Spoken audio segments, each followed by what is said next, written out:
Well, here we are again. It's a good time. It's a very, very good time. Good time. It's a Saturday, actually. A very important day of the week. Saturday. The reason it's really important, it's obviously important because it comes before Sunday. Also, it comes right after Friday. So it actually sits between 2 days. It sits right between Friday and Sunday. Oh, man, that makes it really important. Because if it wasn't there, Friday would crash into Sunday. You know what I mean? They just kind of have this big vacuum, boom, and they crash into each other. So Saturday kind of sits between and holds them apart and keeps them all straight and in a line, So Saturday's pretty good that way.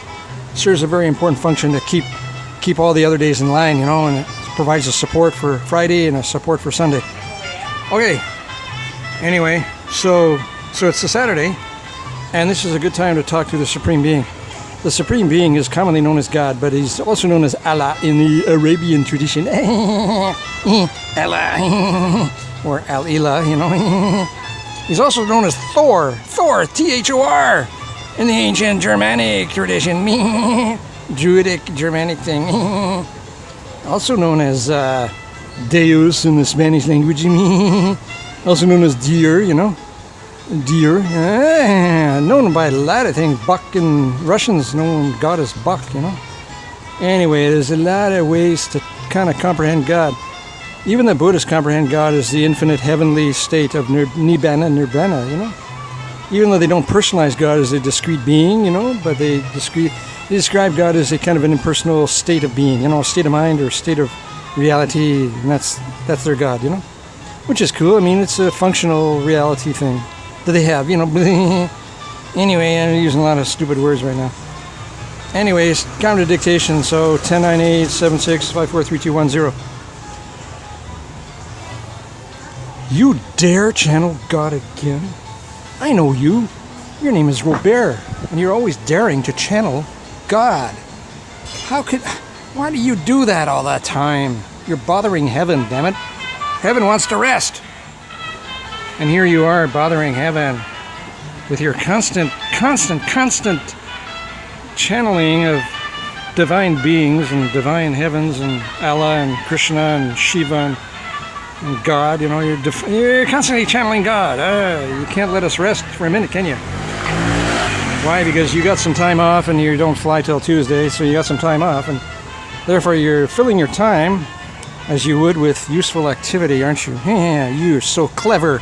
So clever, filling your time with useful activities that'll bring you benefit later on, hopefully, and rather than wasting time with foreign beer and wasting your energy and wasting your time in nothing, This way you're using it constructively by channeling God. Oh my God, you are so fucking productive.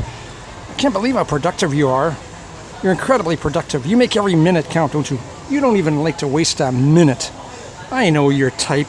You don't even like to waste a minute. Every minute has to be productive. Every minute has to count. Every single minute has to count and be productive and be useful and produce results. And then if you don't produce results now, you produce them later by having a dialogue with God by which you can build upon ideas for later use. So clever. My God, how clever that is. And later on, you'll use these ideas to write a book or do something useful or make a website from them. And you're so dang clever. You're just always using the most clever tools imaginable to make yourself useful and productive and prosperous and abundant and prosperous and rich and wealthy and abundant and prosperous and rich and wealthy and prosperous and abundant and being rich and being wealthy, because you equate God with being rich. Yeah, you sneaky. Didn't we tell you in the Bible that you're not supposed to do that? But you go right against it because you know that the Bible is written for people to keep them in a certain state of mind and controlled. And they provide clues, but they also provide a lot of misdirection. Because if the Bible was written for other kind of people like the aristocrats, they would have all kinds of techniques in there on how to be successful and how to be rich and how to be wealthy. And they would say that God wants you to be happy, God wants to be wealthy and rich and happy and powerful. And that would be the aristocratic version of the Bible. But the one for the common people is written to be meek and humble and servant and submit and be a good servant and follow your leaders and follow and do what you're told. Oh, you're so clever. You figured all that out already. And you just figure these things out, don't you? Just by yourself. Yeah, I can't believe it. And if you were going to be an aristocrat, then God would have a different book than the Bible. He would not have a book about constant warfare and constant strife and constant, the Hebrews are constantly at war with everybody in the whole fucking universe and constantly attacking people for no reasons and going into lands where peaceful people dwell and attacking them for no reason and wiping them all out, which is called genocide, I mean, the Hebrews are camped next to the Philistines, and the Philistines are living peacefully and harmoniously with themselves. And then the so-called God Jehovah Yahweh tells them, go in and smite all of them right to the last child and woman and child. That's genocide, and that's like, crimes against humanity. So why isn't the Yahweh in jail? Why isn't that guy in jail? He's inciting people to commit crimes against other people who are peaceful. Enough. I don't want to stay on that subject. That's a disgusting subject. Because it's part of the Bible written for dummies in small positions. The aristocrats would have a totally different Bible. They wouldn't have like thousands and thousands and thousands of words and hundreds of pages about a confusing tribal warfare. They would have just a small, simple, little slim book about, and every second or third word would be about success. And they would have God, and then a couple of words later, success, and God, and success, and God, and success. And that's what the whole book would be. It's just a very simple little slim volume like the Tao Te Ching, And everything in there would be defining God as being an agent of success. God wants you to be happy and wonderful. God is wonderful and infinite. God wants you to be successful. God wants you to be rich if that's what makes you happy. God wants to pay your bills. God wants to show you how to pay your bills and have a nice, beautiful house. This is what God is. That's the book that's written for the few people, or a very select few people. They don't have this thousands of pages on tribal warfare and cruelty and everything else you can imagine. Okay, you channel God again. You're a pretty smart guy there. You're channeling my deepest secrets, damn it.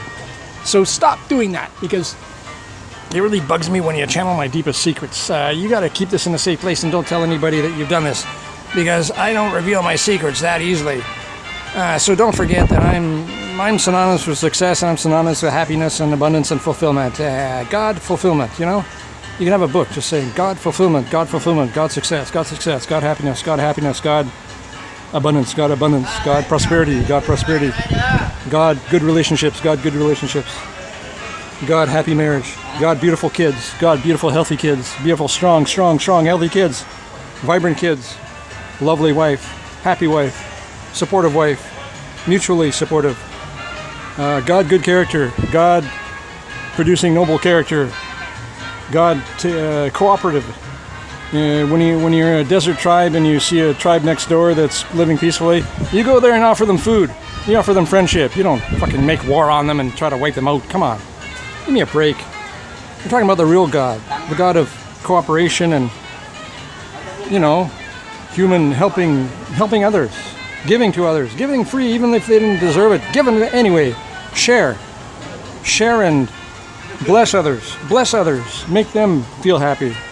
This is the real God speaking. Thank you for tuning me in. You are so smart to tune me in. Now I'm going to break and let you breathe on this and figure it out a little bit better. So take care and remember that I am infinite creative potential, infinite creative mind, infinite creative ideas, infinite creative, productive and prosperous ideas, rich ideas, success. My second name is Success. I am God, and my name is Success and Abundance and Prosperity and Happiness. Thank you very much. Goodbye. Oh, did I just channel that? Oh, that was amazing. I just channeled a whole bunch of stuff from the infinite source, from Supreme Being. I can't believe I can do that. I can channel the Supreme Being just like that. Isn't it wonderful? Father Divine did that, and he actually made a lifestyle out of it because he became God. Father Divine did that in the 1930s. He was a small black man, and he became an incredibly successful person as the embodiment of God. Well, I don't know if I'm going to be the embodiment of God, but I can be the embodiment of love. That's a good embodiment. I can be the embodiment of success. I can be the embodiment of love and success. Those are good words. Keywords. Good keywords. All right, that's enough. God tells me to shut this off. Goodbye. See you later. Bye.